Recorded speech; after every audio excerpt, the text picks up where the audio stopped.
Hello বন্ধুরা, আসসালামু আলাইকুম। আজকে চলে আসলাম প্রচণ্ড বর্ষায় মাছ ধরতে। এই যে এখন জাল টান দিতেছি।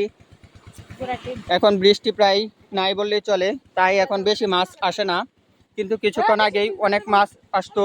এই যে দেখেন, এই মাছগুলো কিছুক্ষণ আগেই মারলাম। কিছুক্ষণ আগে অনেক দেশি দেশি মাছ আসছে জালে। এই যে আরেকজন জাল টান দিল, ওনার জালে একটা মাছ আসছে। এই যে দেখেন পানির অবস্থা, পানি দিয়ে একদম সব থই থই করতেছে। এই যে রাস্তার উপর দিয়ে পানি যাচ্ছে এদিক দিয়ে। এই যে দেখেন পিছনে পানির অবস্থা, একদম ব্রিজ ভরে ভরে পানি যাচ্ছে, সব পানিতে ভরপুর হয়ে আছে।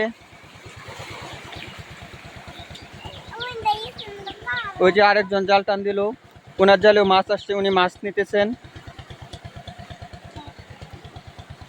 এই যে এদিকে সবাই মাছ ধরতেছে, অনেকগুলো জাল দেখতে পাচ্ছি।